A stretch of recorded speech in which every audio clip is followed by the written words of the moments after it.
35,000 करोड़ का ship building का काम, डिफेंस का शिप बिल्डिंग का काम गोवा को दिलाया, गोवा शिपयार्ड को दिलाया। उसका मतलब क्या है? गोवा के कोई नौजवान,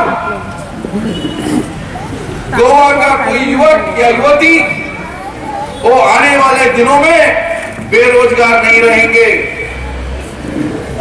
कांग्रेस पार्टी वो सिर्फ एक को नौकरी दिलवाने के लिए कोशिश कर रही है या दो को नौकरी दिलवाने के लिए कोशिश कर रही है। कांग्रेस किसको नौकरी दिलवाने के लिए कोशिश कर रहे हैं? राहुल गांधी को और प्रियंका गांधी को नौकरी देने के लिए कोशिश कर रही है।